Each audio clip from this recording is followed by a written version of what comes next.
Alright, you nuts and bolts. How's it going? That's what I've decided to call you. Alright, let's get on to the bikes. Well, actually, first, let me talk about the last video that I put up here. So, it was a little bit different for this channel. It was just kind of a ramble video. Hopefully this one won't be one of those. But it was kind of a turning point in my garage. So, well, let me just get to the bike. And there's the dirt bike as it sits right now. Focus. Okay, so this thing was completely done. It was ready to go. Everything I was going to do to it was done. And the lighting's really bad. As you can see, the plastics, except for the main part of the tank, are black. Tail light on there, license plate frame, new DOT tires. It did have handlebars on it. Anyways, God, I can't talk. Everything was ready to go for inspection to get this thing street legal. After being through phase one of cafe racer dirt bike to adventure bike, phase two, and everything. It was, like I said, it was done, ready for the inspection process, and that's where all the trouble happened. Because this thing, turn the light and turn it up. As you can see, it has a CSK number. See, there it is, Flywing, made in China. It has a CSK number, not a VIN number. Without that VIN number, this thing can't even be licensed for off-road use. It needs a VIN number, which, you know, no problem. It's an extra step. You can go to State Patrol, have an inspection done, and they will assign a VIN number. However, in order to do that, part of the original equipment from the factory, you must have an odometer.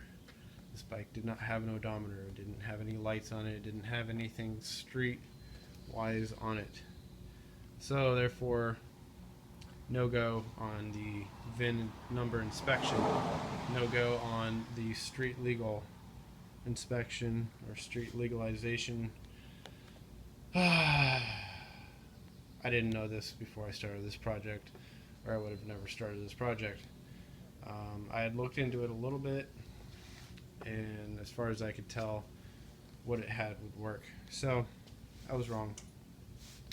However, at least here in the state of Washington, after a vehicle is 10 years old, you do not have to report the odometer.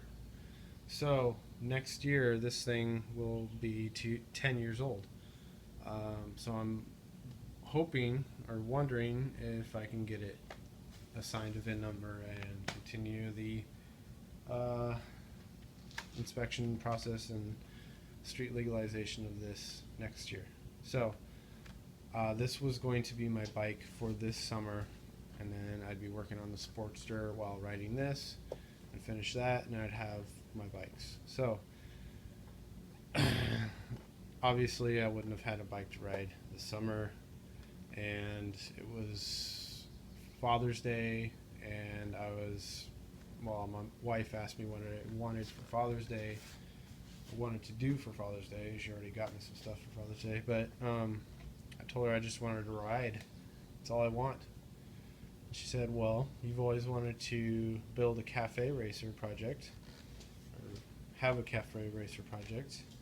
Why don't you find a cheap bike that you can build in a cafe racer and ride at the same time, and then you can ride this summer and have a cafe racer. So I got excited about that, and we both jumped on to Craigslist and started looking and found a bike. Here it is.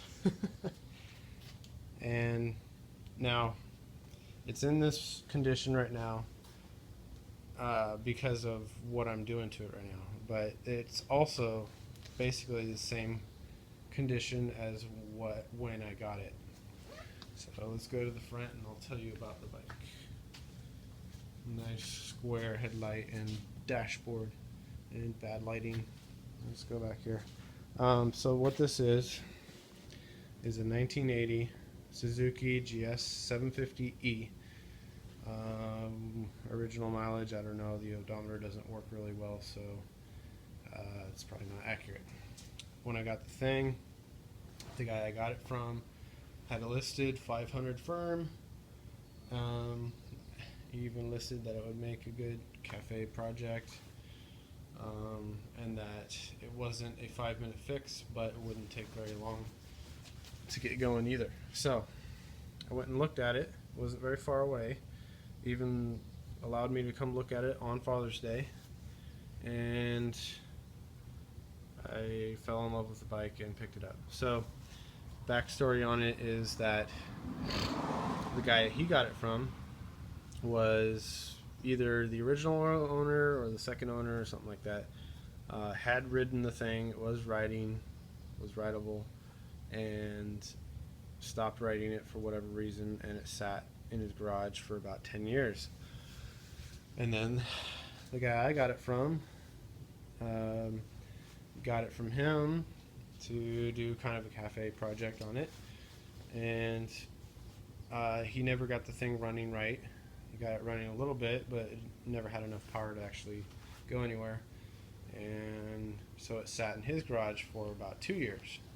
So sitting about 12 years is the story, but had run at some point, and it could run, however poorly. So I felt that that was promising enough for 500 bucks, and it was basically just like this, where the tank was just sitting on it, the seat was just sitting on it. It didn't even have that half of the rear fender. There's the tank and seat. There's the tail section and the rest of the license plate, which is a collector's plate, which is nice. This bike is actually the same age as me. It's 34 years old. And this is a little bit cleaner than what I got it. The engine wasn't really bad when I got it, but the exhaust was pretty rusty, which I've since cleaned up and repainted, and I gotta recoat it with some ceramic paint. It had those pod filters on it already. So the way, so running or not running, well, basically since the day I got it, which was on Father's Day, the following 3 weeks I went to town and worked on this thing every moment I had free to get it running. So for about 3 weeks I worked on it straight and got it running, and then rode it for about the past week. So I've had it about 4 weeks, and it's still not 100%. It still lacks a little bit of power through the middle of the power band, and a lot of that is, well, most of the problem was with these carbs. So it has the pod filters, it has the high flow exhaust, but it was never jetted. It still had, after a little research, I found it had the stock jets in it still, and so I rejetted them. I jetted them a little heavy, so I will be reordering smaller jets, but still significantly larger than what they had.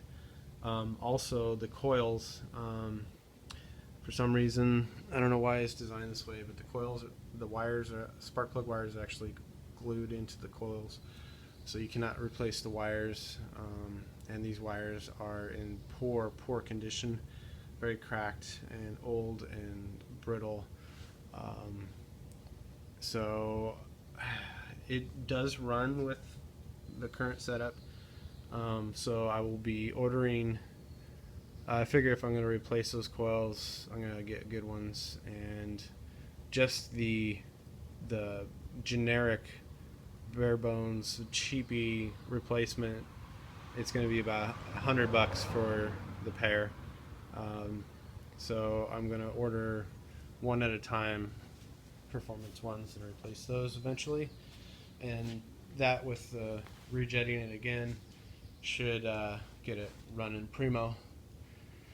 But I didn't film any of that process of the previous 3 weeks of getting this thing running. There's so many how-to videos out there on how to repair and diagnose and troubleshoot and fix bikes and motors and carbs and electrical, and well, I could do a little bit of electrical, but yeah. So I didn't want to I mean, there's people that are better at it than me that already have videos, and I didn't want to go there. However, I did want to document the cafe racer part of the project. So the idea was to get it running, which I have, and then be able to ride it while working on it and building it into a cafe racer. So that's where I'm at now. My goal or my plan is basically to start from the back and work my way to the front. I'm definitely not going to keep that giant dashboard and square, ugly, large headlight and oversized turn signals and all that garbage. So, but I'm going to be starting from the back, like I said. The rear tail section, which is here, I thought looked a lot like the cafe racer bumps that are on the back of bikes, which originally mounts right about there, way back on the bike. It's actually a really long bike, and the rear fender sticks out a little bit further than that even, but just the shape of that bike, or the back, with the contour here and these edges and everything, actually matches the back of the tank pretty well. And I figured that this would make a perfect little tail section bump, even with that giant tail light. I don't know if I'm going to still keep that or not, but probably I will at this point. If I just take it and basically move it up on the frame. Stay. Okay, this isn't working. Throw that, move it up, actually further than that, to where this body line right here is basically right over the axle. That would be my cafe bump in the back, and then just build a seat pan to fill in that part there, and then up to the tank. The tank comes to about right here. So that's what I was thinking of doing for the back, and then obviously whack off the rear section of the frame. However, I have a motorcycle riding course class tomorrow, so I can't be going too crazy, but what I'm doing right now, the reason that it's in the state it's in, is I'm working on clearing all of this out of here. Now the battery box is still sitting in here, as you can kind of see, and then this is where the side panels were on, and the rectifier regulator and all the electronics were stashed in there, in that void there, with the battery.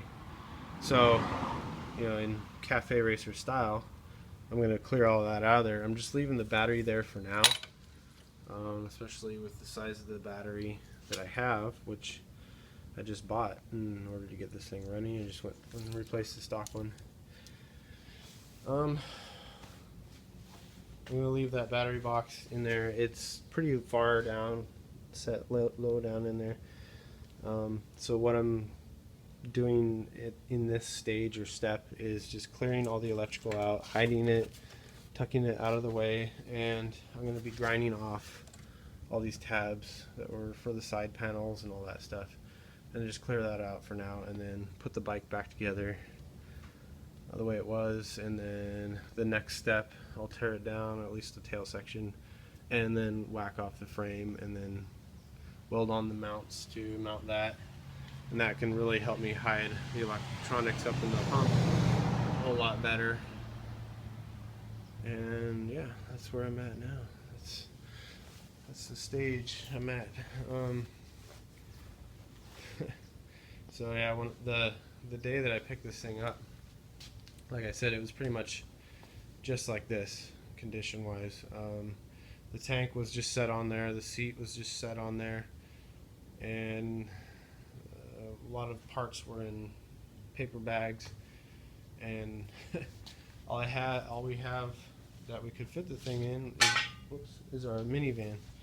So yes, I got this thing into the back of a minivan, and it actually fit quite nice. We're able to remove all of our seats in the back of our minivan, so where the seats mount are actually good tie-down points inside the vehicle. So I was able to tie this thing down pretty securely and drove it home the same day. And then I also have a clip of me unloading it in the middle of the night when I got back. Yeah, it's been an adventure. It's been a blast working on this bike. I learned a lot about carburetors, especially having quad carbs, syncing them all up and all that. But yeah, so these videos are going to follow along the cafe build, and that thing is to be continued some other time.